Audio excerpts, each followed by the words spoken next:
As Captain Commanding of the Ancient and Honorable Artillery Company, it is my great honor to deliver the Declaration of Independence to the people of Boston, as it has been done every year by the captain of this company for 243 years from this very location.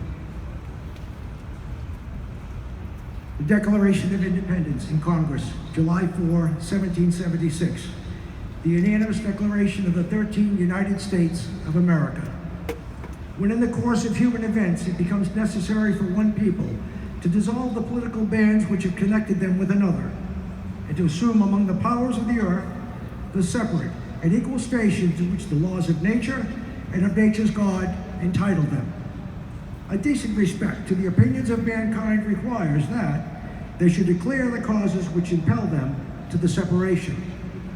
We hold these truths to be self-evident, that all men are created equal, that they are endowed by their Creator with certain unalienable rights, and that among these are life, liberty, and the pursuit of happiness. That to secure these rights, governments are instituted among men, deriving their just powers from the consent of the governed. That whenever any form of government becomes destructive of these ends, it is the right of the people to alter or to abolish it, and to institute new government, laying its foundation on such principles and organizing its powers in such form as to them shall seem most likely to affect their safety and happiness. Prudence indeed will dictate that governments long established should not be changed for light and transient causes, and accordingly, all experience hath shown that mankind are more disposed to suffer, while evils are sufferable, than to right themselves by abolishing the forms which they are accustomed. But when a long train of abuses and usurpations, pursuing invariably the same object, evinces a design to reduce them under despotism, it is their duty to throw off such government and to provide new guards for their future security. Such has been the patient sufferance of these colonies, and such is now the necessity which constrains them to alter their former systems of government. The history of the present King of Great Britain is a history of repeated injuries and usurpations, all having a direct object the establishment of an absolute tyranny over these states. To prove this, let the facts be submitted to a candid world. He has refused his assent to laws the most wholesome and necessary for the public good. He has forbidden his governors to pass laws immediate and pressing importance unless suspended in their operation till his assent should be attained. And when so suspended, he is utterly neglected to attend to them. He has refused to pass other laws for accommodation of large districts of people, unless those people would relinquish the right of representation in the legislature, a right inestimable to them and formidable to tyrants only. He has called together legislative bodies in places unusual, uncomfortable, and distant from the depository of their public records, for the sole purpose of fatiguing them into compliance with his measures. He has dissolved representative houses repeatedly for opposing with manly firmness his invasions on the rights of the people. He has refused for a long time, after such dissolutions, to cause others to be elected, whereby the legislative powers incapable of annihilation have returned to the people at large for their exercise, the state remaining in the meantime exposed to all dangers of invasion from without and convulsions from within. He has endeavored to prevent the population of these states, for that purpose, obstructing the laws of naturalization of foreigners, refusing to pass others to encourage migrations hither, and raising the conditions for new appropriations of land. He has obstructed the administration of justice by refusing his assent to laws for establishing judiciary powers. He has made judges dependent upon his will alone for the tenure of their offices and the amount and payment of their salaries. He has erected a multitude of new offices and sent hither swarms of officers to harass our people and eat out their substance. He has kept among us, in times of peace, standing armies without the consent of our legislatures.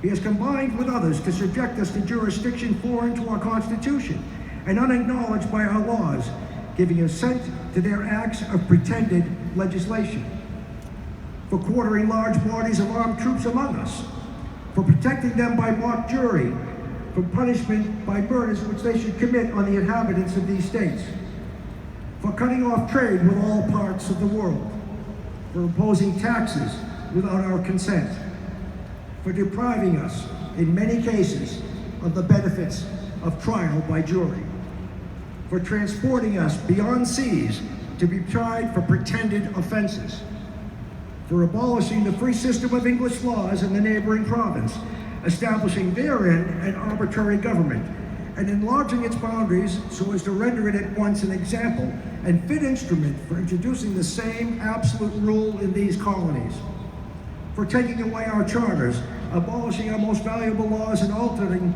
fundamentally the forms of our government, for suspending our own legislatures and declaring themselves invested with power to legislate for us in all cases whatsoever. He has abdicated government here by declaring us out of his protection and waging war against us. He has plundered our seas, ravaged our coasts, burnt our towns, and destroyed the lives of our people. He is at this time transporting large armies of foreign mercenaries to complete the works of death, desolation, and tyranny, already begun by circumstances of cruelty and perfidy, scarcely paralyzed in the most barbarous ages, and totally unworthy the head of a civilized nation. He has constrained our fellow citizens taken captive on the high seas to bear arms against their country, to become the executioners of their friends and brethren, or to fall themselves by their hands. He has excited domestic insurrections among us, and has endeavored to bring on the inhabitants of the frontiers, the merciless Indian savages whose known rule of warfare is an undistinguished destruction of all ages, sexes, and conditions. In every stage of these oppressions, we petition for redress in the most humble terms. Our repeated petitions have been answered only by repeated injury. A prince whose character is thus marked by every act which may define a tyrant is unfit to be the ruler of a free people. Nor have we been wanting in intentions to our British brethren. We have warned them from time to time of our attempts by the legislature to extend an unwarrantable jurisdiction over them. We have reminded them of the circumstances of our immigration and settlement here.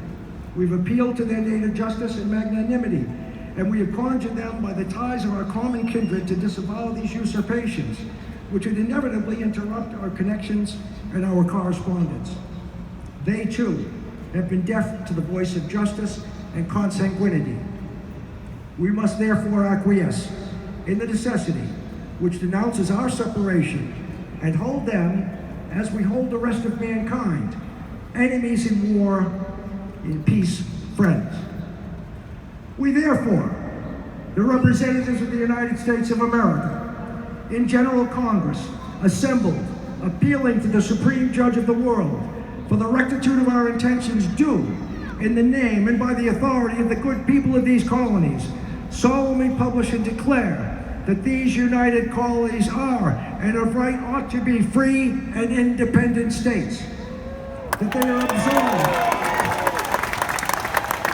from all allegiance to the British Crown, that all political connection between them and the state of Britain is and ought to be totally dissolved, and that free as independent states, we have full power to levy war, conclude peace, contract alliances, establish commerce, and do all other acts and things which independent states may have right do. And for the support of this declaration, with a firm reliance on the protection of divine providence, we mutually pledge to each other our lives, our fortunes, and our sacred honor. Thank you, and God bless America.